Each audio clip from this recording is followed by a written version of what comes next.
नमस्कार दोस्तों, स्वागत है आप लोगों का मेरे इस चैनल में। जो हिंदू मैरिज एक्ट 1955 हम लोग अभी पढ़ रहे हैं, तो उसी सिलसिले में आज जो हम लोग पढ़ेंगे वो होगा सेक्शन 3 और section 4। Section 3 of Hindu marriage act 1955 और दूसरा होगा section 4 of Hindu marriage act 1955। तो आइए उसको देखते हैं। तो जो सेक्शन 3 है वो डेफिनेशंस को लेकर है, डेफिनेशंस बता रहा है। तो पहला है यूसेज, कस्टम एंड यूसेज को लेकर के। फर्स्ट है डेफिनेशन जो है कस्टम और यूसेज को लेकर के। तो इसका क्या मतलब है कस्टम और यूसेज? इसका ये मतलब है कि कुछ एक नियम जो कि पुराने समय से चले आ रहे हैं। एक नियम, कोई एक कम्युनिटी हो या कोई एक ग्रुप ऑफ पीपल हो या कोई फैमिली हो, वो पीढ़ी दर पीढ़ी मतलब पुराने ज़माने से उस नियम को फॉलो कर रहे हैं, बिना कुछ चेंज किए, बिना उस नियम में कुछ बदलाव किए, और अब जाने अनजाने वो एक कानून का रूप ले चुका है। तो इस टाइप के जो नियम हैं उसको हम लोग कस्टम या यूसेज बोलेंगे। ठीक है, इसमें देखने वाली बात बस यही है कि ये जो कस्टम और यूसेज हो ये पब्लिक पॉलिसी के विरुद्ध में ना हो, पब्लिक के नुकसान के लेकर के कोई नियम या कोई कानून नहीं होना चाहिए। ठीक है, ये एक इम्पॉर्टेंट बात है।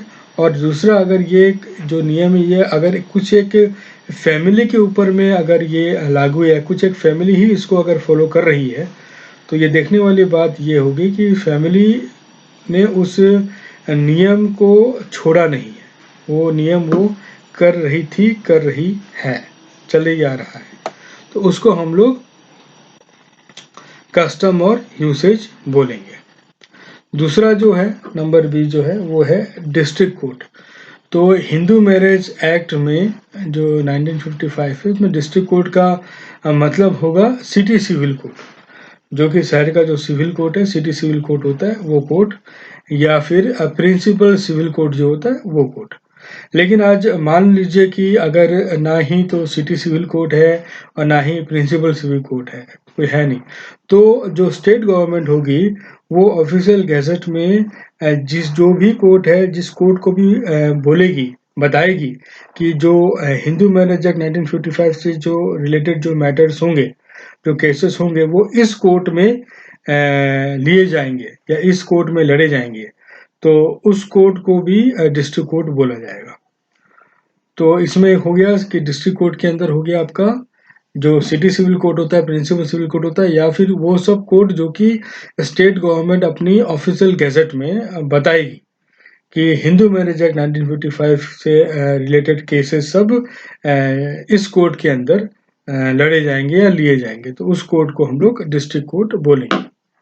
अच्छा, अब एक इम्पॉर्टेंट बात आ जाती है, जो नंबर सी है वो है full blood and half blood relationship. इसका क्या मतलब होता है?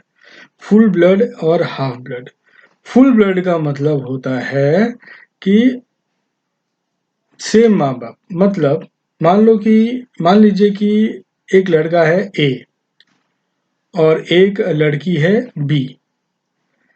ठीक है, अब ए और बी को हम लोग फुल ब्लड बोलेंगे, तब बोलेंगे जब ए का, अगर हम लोग पूर्वज में जाए, मतलब ए का पापा या ए का दादा या ए का परदादा या ए का परदादा का परदादा, पूर्वज तक अगर हम लोग जाएं, हम लोग पता लगा सके।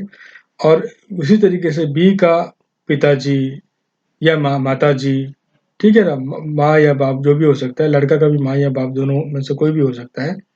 अगर उसके हम लोग पूर्वज में जाए, first generation, second generation, third generation, कहीं ना कहीं अगर कॉमन हो, मतलब कॉमन माँ बाप निकल जाए, मतलब मान लो कि लड़का का दादा और लड़की की दादी दोनों हस्बैंड वाइफ थे, या फिर लड़की के दादा या लड़का का दादी हस्बैंड वाइफ थे। अगर इस टाइप का अगर रिलेशन बन जाता है ए और बी के बीच में, ठीक है ना, तो उसको बोलेंगे ए और बी का फुल ब्लड रिलेशनशिप है। ठीक है। हाफ ब्लड में क्या होता है,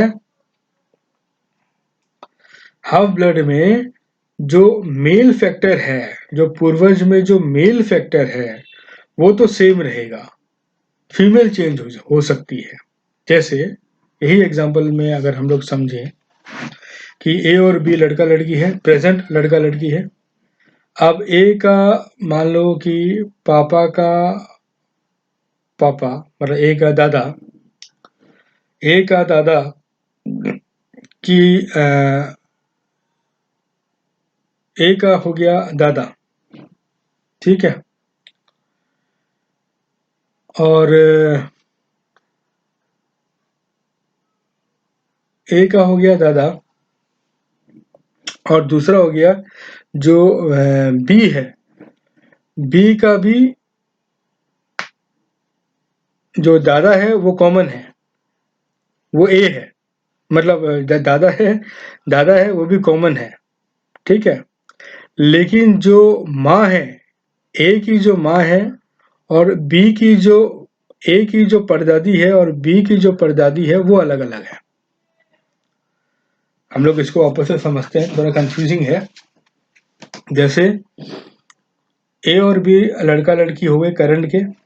अब हम लोग मान लेते हैं कि ए का जो दादा है और बी का जो दादा है वो कॉमन है, लेकिन ए का जो दादी है और बी की जो दादी है वो अलग अलग है।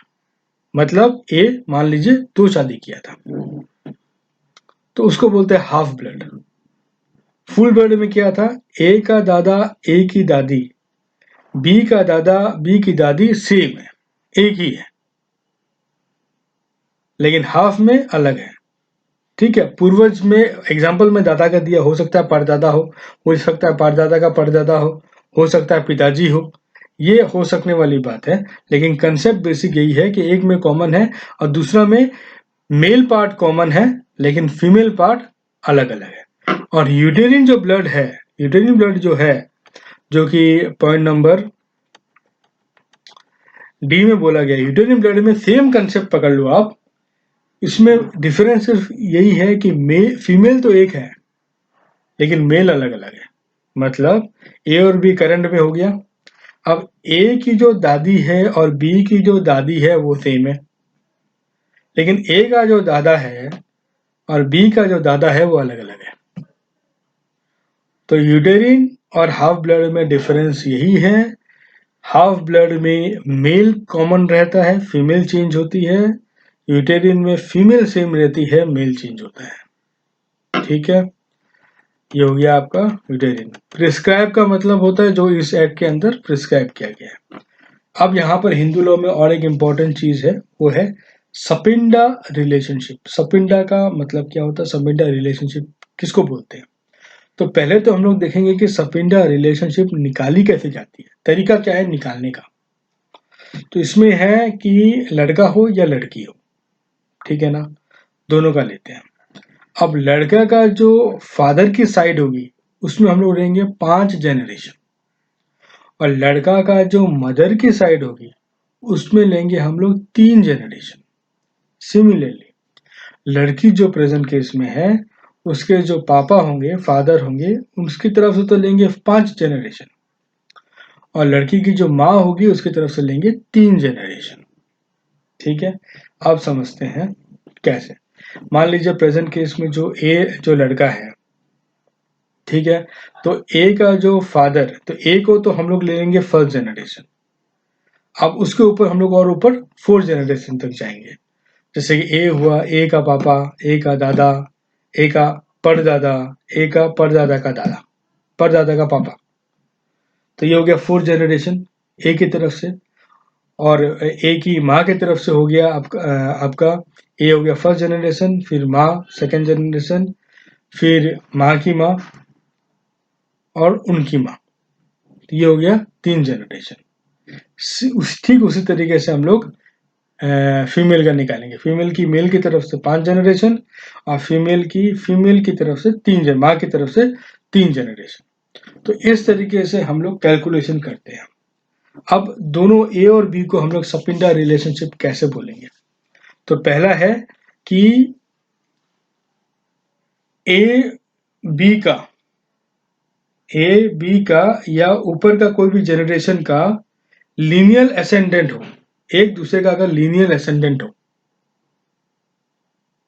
एक दूसरे का अगर लीनियर असेंडेंट अगर हो, तो जैसे ए और बी हो गया करंट में, ठीक है। मान लो कि ए के जो फादर हैं वो मान लो कि बी के भी फादर हो गए, लीनियर असेंडेंट हो गए। या फिर ऐसे चलो कि ए और बी हैं, ठीक है, तो ए के जो ग्रैंडफादर हैं और बी के जो फादर हैं वो लोग लीनियर असेंडेंट हो गए। या बी के जो मदर है और ए के जो फादर है वो लीनियर असेंडेंट हो गए। तो उस तरीके से अगर रिलेशनशिप बिल्डअप अगर होता है तो सपिंडा रिलेशनशिप हम लोग बोलेंगे ए और बी को, ठीक है। या फिर सिंपल तरीका ये है, ए और बी के अगर हम लोग जनरेशन वाइज अगर निकाले और कोई भी अगर कॉमन मिलता है, पूर्वज कोई भी अगर कॉमन है, या तो ए की तरफ से या बी की तरफ से, जो कि कॉमन है, जो कि एक में भी गिरता है और बी में भी गिरता है, तब ए और बी को भी हम लोग सपिंडा रिलेशनशिप में है बोल करके बोलेंगे। थोड़ा कंफ्यूजिंग है लेकिन है, और जो है वो है। अगर आप लोग को प्रॉब्लम लगे तो बोलिएगा, मैं वापस से इसको लेकर के वीडियो बना दूंगा। अच्छा, अब आ जाता है डिग्रीज ऑफ प्रोहिबिटेड रिलेशनशिप। इसका क्या मतलब है, डिग्रीज ऑफ प्रोहिबिटेड रिलेशनशिप। तो डिग्रीज ऑफ प्रोहिबिटेड रिलेशनशिप में जो पॉइंट वाइज हम लोग समझने की कोशिश करते हैं, ए और बी को हम लोग प्रोहिबिटेड रिलेशनशिप में बोलेंगे अगर ए और बी एक दूसरे का लीनियर एसेंडेंट अगर है तो, ठीक है ना। लीनियर एसेंडेंट अगर है तो ए और बी को हम प्रोहिबिटेड रिलेशनशिप में है बोल करके बोलेंगे। दूसरा, अगर जो लड़की है, जो फीमेल है, वो अगर वाइफ थी या है फादर के ब्रदर की, फादर के ग्रैंडफादर के ब्रदर की,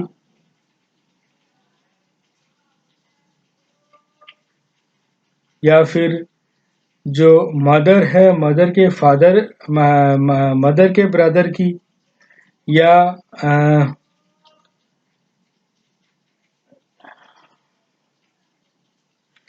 या फिर मेल पर्सन के ग्रैंड मदर के ब्रदर की, अगर वो वाइफ है तो, ठीक है। अच्छा, उसके बाद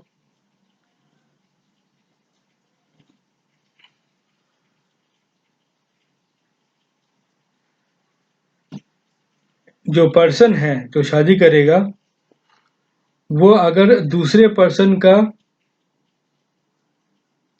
वाइफ या हस्बैंड हो, लीनियर असेंडेंट में, मान लो ए और बी शादी करेंगे, ए मेल है और बी फीमेल है, ठीक है। तो ए अगर हस्बैंड हो बी का कोई भी लीनियर असेंडेंट का, या बी अगर वाइफ हो ए का कोई भी लीनियर असेंडेंट या डिसेंडेंट का, तो ए और बी को हम लोग प्रोहिबिटेड रिलेशनशिप में है बोलेंगे। और लास्ट में हो गया, अगर ए और बी सगे भाई बहन हो, चाचा भतीजा हो, चाची भतीजा हो, चाचा भतीजी हो, ठीक है। या फिर ए और बी के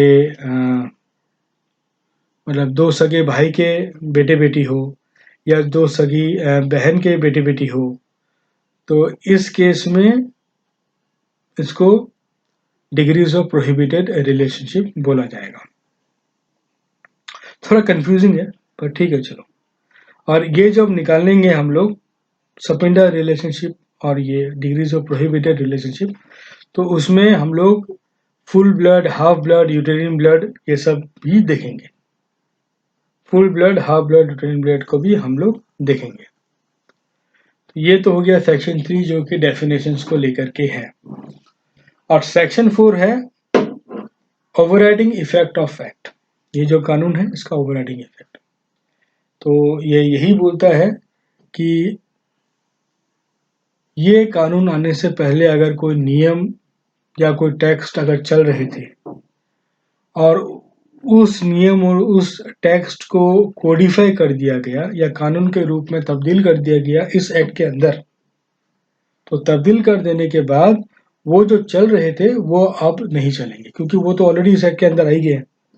तो जो नियम, जो टेक्स्ट इस कानून के अंदर में आ गए हैं, वो नियम अलग से नहीं चलेंगे, उसे इस कानून के थ्रू से चलेंगे, मतलब हिंदू मैरिज एक्ट 1955 के हिसाब से चलेंगे। और दूसरा जो है वो ये है कि अगर कोई दूसरा कानून चल रहा था ये कानून आने से पहले, ठीक है, एक कानून चल रहा है, कुछ एक कानून चल रहे हैं हिंदू मैरिज एक्ट 1955 आ जाने से पहले, और आ जाने के बाद कुछ एक जो नियम या कुछ एक जो तरीके जो दूसरे कानून में बताए गए थे वो अगर मेल नहीं खाते, इनकंसिस्टेंट होते हैं हिंदू मैरिज एक्ट 1955 के बताए गए प्रोविजंस में। हिंदू मैरिज एक्ट 1955 में जो प्रोविजंस बताए गए हैं और जो पहले चल रहे थे कोई भी कानून, उसके जो प्रोविजंस वो अगर मतभेद होता है दोनों के बीच में, तो वो जो प्रोविजन जो पहले चल रहे थे वो नहीं चलेंगे। जो हिंदू मैरिज एक्ट 1955 में जो बताया गया है वैसा ही चलेगा। यही सेक्शन 4 ने बताया है। तो यही है दोस्तों, वीडियो देखने के लिए थोड़ा लंबा वीडियो हो गया, 17-18 मिनट का हो गया, बहुत इंपॉर्टेंट है। इसमें जो बाकी चीज़ तो ठीक है, लेकिन जो सपिंडा रिलेशनशिप है हो गया, और जो आपका डिग्रीज ऑफ प्रोहिबिटेड रिलेशनशिप हो गया, वो इम्पॉर्टेंट है। वो अगर आपको समझ में नहीं आता है तो मुझे कमेंट सेक्शन में आप लोग लिखिएगा, मैं उसको लेकर के एक अलग से वीडियो बना दूंगा। वीडियो देखने के लिए बहुत बहुत धन्यवाद। Thank you very much.